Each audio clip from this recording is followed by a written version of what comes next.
नमस्कार क्रिकेट प्रेमींनो, मित्रमैत्रिणींनो, कसे आहात तुम्ही सगळे?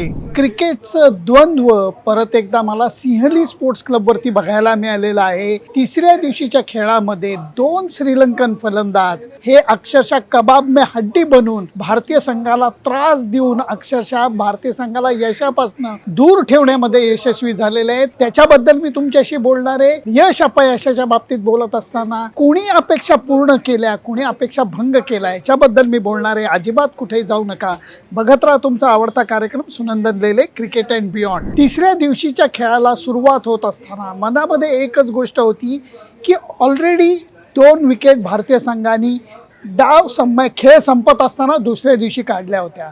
आता ती जी लय ती भारतीय गोलंदाज पकडून ठेवतील का श्रीलंकन फलंदाज हे तीव्र लढत देतील. आणि डावाची सुरुवात जेव्हा एक चांगला डावखुरा फलंदाज करतो की ज्यांनी दणकट फलंदाजी प्रथम श्रेणीच्या सामन्यांमध्ये करून दाखवलेली आहे. मी कमिल मिशाराबद्दल बोलतोय. खूप चांगलं बोललं जातं या खेळाडूबद्दल, कारण यांनी 20 ओव्हरचा सामना खेळत असताना स्थानिक क्रिकेटमध्ये 140 धावांची खेळी केली होती. याचा अर्थ या पोरामध्ये धमक तर आहेच आणि त्याचं ॲव्हरेजही स्थानिक क्रिकेटमध्ये चांगलं आहे, म्हणून त्याला संघात घेण्यात आलं होतं.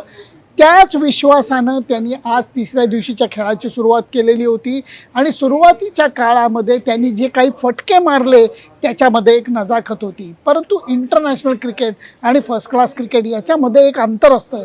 ते अंतर सुरुवातीला या खेळाडूंना पचवणं आणि त्याच्यातनं बाहेर येऊन उत्तम खेळी करणं हे दिसतं तेवढं सोपं नसतं.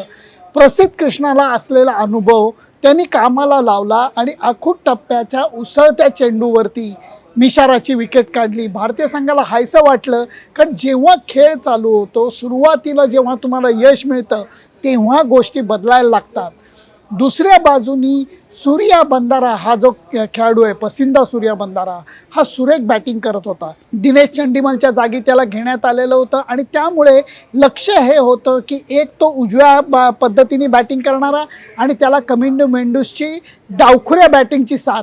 ह्याच्यामुळे आज मजा आली सामना बघायला, कारण उपहारापर्यंत या दोघांनी जी बॅटिंग केली ती लाजवाब होती. त्यांनी भारतीय स्पिनर्सला डोक्यावर बसून दिलं नाही, फास्ट बॉलर्सना आरामात तोंड दिलं आणि हे करत असताना धाव फलक हा सतत त्यांनी हलता ठेवला. मी याच्या बाबतीत 2 कॉमेंट्स करीन. पहिली गोष्ट म्हणजे सिराजचा मारा हा त्या मानाने प्रभावहीन ठरलेला आहे आणि त्याच्याही पेक्षा निराशा ही सारांश जैननी केलेली आहे. तुम्ही गंमत बघा, पहिल्यांदा हरभजन सिंग, त्याच्यानंतर अश्विन हे ज्या उंचीचे बॉलर होते, त्याच्यानंतर 4 पायऱ्या आपण खाली आलो जेव्हा भारतीय संघामध्ये आपल्याला वॉशिंग्टन सुंदर खेळताना दिसू लागला आणि त्याच्या खाली 2 पायऱ्या मला सारा उज्जैन वाटतोय. सारा उज्जैनच्या माऱ्यामध्ये अगदी लगेच टिकेचा भडीमार करण्यात काही अर्थ नाही, परंतु त्याच्या बॉलिंग मध्ये विविधताही नव्हती आणि डंख ज्याला म्हणतात, फिरकीला लागणारा डंख, तोही अभावानच दिसला. त्यामुळे त्याला यश मिळालं नाही. त्याला संपूर्ण दिवसामध्ये भरपूर बॉलिंग 16 का 18 ओव्हर्स या मला वाटतं शुभमन गिलनी दिल्या, संधी भरपूर दिली,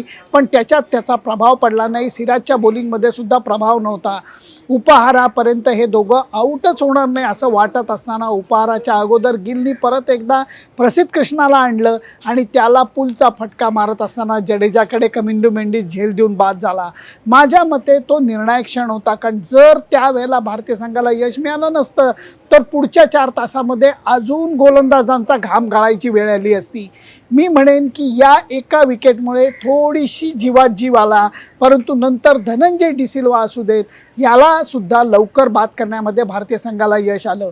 परंतु एकीकडे पसिंधू हा सुरेख बॅटिंग करत होता आणि त्याला येऊन मिळाला तो डावखुरा सोनल दिनुशा अंगचटीने छोटा आहे, परंतु तो बॅटिंग करत असताना फार मस्त पद्धतीने विश्वासानं बॅटिंग करतो. धाय खाऊ का नाही खाऊ अशा द्विधा मनस्थितीत तो कधीच नसतो. डिफेन्स करायचा तेव्हा कॉन्फिडेंटली डिफेन्स करतो, कारण त्याच्यामध्ये ती शैली आणि कला आहे. आणि दुसरीकडे मारत असताना तो अर्धवट फटका मारत नाही. हवेतनं मारलेला प्रत्येक फटका तो व्यवस्थित पलीकडेच पोचवतो आणि त्याचबरोबर रिव्हर्स स्वीपचा वापर पहिल्या सामन्याप्रमाणेच त्यांनी या सामन्यातही छान केला.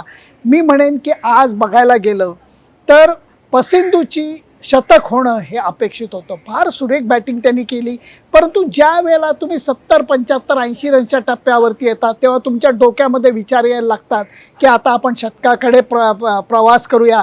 आणि नंतर या विचारांमुळे तुमच्या फलंदाजीमधली लय थोडीशी विचित्र व्हायला लागते. आज मला वाटतं तो ज्या पद्धतीने आऊट झाला, जडेजाला तो आऊट झाला कारण बॅटला बॉल लागून स्टंपात गेला. पण त्याच्या अगोदर धनंजय डिसिल्वाच्या झेलाबद्दल मी विसरायला नाही पाहिजे, कारण धनंजय डिसिल्वा जेव्हा आऊट झाला तेव्हा विकेट किपर ज्युरेलच्या हाताला लागून बॉल डिफ्लेक्ट झालेला होता. त्यांनी दिशा बदलली होती. स्लीपमध्ये उभ्या असलेल्या KL राहुलनी सतर्कता दाखवली, सजगता दाखवली, म्हणून तो झेल त्याला पकडता आला.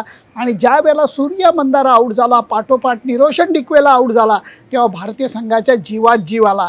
एक सेकंद असं वाटलं की आता आपण ऑलआउटकडे जाऊ शकतो, परंतु त्यावेळेला परत एकदा कबाब में हड्डी सोनल दिनुशा श्रीलंकेच्या टीमच्या मदतीला धावून आला. सुरेख बॅटिंग, मी परत त्याचं कौतुक करताना अजिबात शब्द राखून ठेवणार नाही. सुरेख बॅटिंग तो करतोय आणि भारतीय संघानं त्याच्या सलग 3 डावामध्ये 3 मोठ्या खेळ्यात बघितल्या आहेत आणि जणू काही त्यांनी हात टेकलेले आहेत. त्याला बाद करण्यासाठी प्रयत्न भारतीय गोलंदाज करत नाही आहेत, अशातली गोष्ट अजिबात नाही आहे. परंतु हे म्हणत असताना त्याला आपटून बॉल जास्त फरक पडत नाही आहे, त्याला पुढं टाकून बॉल फरक पडत नाही, फिरकीचा त्याच्यावरती प्रभाव पडत नाही आहे. इतका तो सगळ्या भारतीय गोलंदाजांना सहजी बॅटिंग करताना दिसतोय. माझं आत्ता लक्ष स्कोरबोर्डकडे आहे. 8 बाद 265चा धावफलक दाखवतोय. 80 ओव्हर झालेले आहेत, त्यामुळे दुसरा नवीन चेंडू घेण्यात आलेला आहे. सोनल दिनुशा 85 धावांवरती खेळतोय आणि लाहिरू कुमारनी त्याला चांगली साथ दिली आहे. कशा अर्थाने म्हणतोय की त्या दोघांनी आणि त्याच्या अगोदर केशरान उवांतानी ह्या लोकांनी डाव हा सोनल दिनुशा बरोबर पकडून ठेवला. एक लक्षात घ्या, सोनल दिनुशा आणि केशराची भागीदारी ही धावांच्या दृष्टीने मोठी झाली नसली तरी 23 ओव्हर ती भागीदारी टिकली. याचा अर्थ असा आहे की ही खेळपट्टी अजून अपेक्षित गोलंदाजांना साथ देत नाही आहे. अजून एक महत्त्वाचं ऑब्झर्वेशन तुम्हाला सांगतो, जेव्हा कडक ऊन असतं, खेळपट्टी उघडी असते, त्यावेळेला त्या कडक उन्हाचा फायदा होतो आणि मग खेळपट्टीवरचा ओलावा नष्ट होतो आणि खेळपट्टी कोरडी होऊन मग थोडी थोडी त्याच्यावरची माती दुभंगायला लागते आणि मग फिरकीला साथ मिळते, फास्ट बॉलरला साथ मिळते. या गेल्या 2 सामन्यामध्ये माझं ऑब्झर्वेशन असं आहे की दर थोड्या वेळाने कधी ना कधीतरी पावसाच्या सरी येतात, लगेच सगळ्या मैदानावरती आच्छादनं पसरली जातात. या आच्छादनांमुळे होतंय काय की एक प्रकारची थोडीशी किंचित का वाहिनी आर्द्रता ही खेळपट्टीला मिळते, त्यामुळे माती संपूर्णपणे कोरडी व्हायला मदत होत नाही आहे. कारण त्याचा परिणाम आपल्याला गोलंदाजी करताना दिसतोय. गोलंदाज प्रयत्न करतायत तरीही त्यांना अपेक्षित याची मिळत नाही आहे. असं म्हणत असताना मला भारतीय 2 गोलंदाजांचं कौतुक करायलाच पाहिजे. प्रसिद्ध कृष्णाच्या बॉडी लँग्वेजवरनं खूप जण खुश नाही आहेत. त्याची बॉडी लँग्वेज ही फास्ट बॉलरला साजेशी नाही आहे, हे मी नाकबूल करत नाही, पण त्याच्या गोलंदाजीत दम नाही असं म्हणता येणार नाही. कारण या सामन्यामध्ये त्यांनी प्रभावी मारा केलेला आहे, जसा आसिथा फर्नांडोनी केला होता. त्या मानाने सिराजचा प्रभाव पडलेला नाही. आणि दुसरा आहे मानव सुतार. मानव सुतारला मदत मिळत नसून सुद्धा त्यांनी ज्या पद्धतीने बॉलिंग केली, काल जेव्हा त्यांनी प्रभात जयसूर्याला आऊट काढलं तेव्हा तो स्पिनसारखा बॉल नाही टाकला, सीमसारखा टाकला, जो हवेमध्ये आत आला आणि टप्पा लागला, तो त्याच्या बुटावरती पहिल्यांदा लागला. ही हुशारी जी आहे ही मानव सुतारची मानायला लागेल. 3-3 विकेट प्रसिद्ध कृष्णा आणि मानव सुतारला मिळालेले आहेत. 1 विकेट सिराज, 1 विकेट जडेजा, असं ही विभागणी झालेली आहे. 8 विकेट गेलेले आहेत. मित्रांनो, मैत्रिणींनो, क्रिकेट प्रेमींनो, अजून 2 विकेट काढायच्या आहेत. ऑल आऊट करण्यासाठी अजून कष्ट करायला लागणार आहे. खेळपट्टी अजूनही तेवढी दुभंगलेली नाही आहे आणि भारतीय संघाने 80 ओव्हरचा मारा केलेला आहे. या सगळ्याचा जर का विचार केला तर हा सामना जिंकणं अशक्य नक्कीच नाही आहे. भारतीय संघात अजूनही मजबूत पकड या सामन्याची आहे, पण हा सामना जिंकायला अजूनही कष्ट करायला लागणार आहेत आणि त्याचबरोबर घाम गाळायला लागणार आहे. यालाच म्हणतात कसोटी क्रिकेट. हेच क्रिकेटचं युद्ध बघायला मी रोज उत्साहाने मैदानावरती तुमचा प्रतिनिधी म्हणून येतो. मी टीका केली साराव जैनवरती, तुम्हाला काय वाटतं मला नक्की सांगा. सोनल, दिनुषा आणि सूर्या बंधाराची बॅटिंग मला खूप आवडली, तुम्हाला काय वाटलं नक्की सांगा. प्रसिद्ध कृष्णाची बॉडी लँग्वेज चांगली नाही आहे, पण त्याच्या बॉलिंगमध्ये थोडासा दम आहे, असा मी मुद्दा मांडला. त्याच्याबद्दल तुम्हाला काय वाटतं मला नक्की सांगा. सामन्यामध्ये काय होईल तुमचा अंदाज काय मला नक्की कळवा. फक्त त्याच्याकरता माझं फेसबुक पेज, इंस्टाग्राम अकाउंट आणि यूट्यूब चॅनल लाईक, शेअर आणि सबस्क्राईब करायला विसरू नका. Bye bye.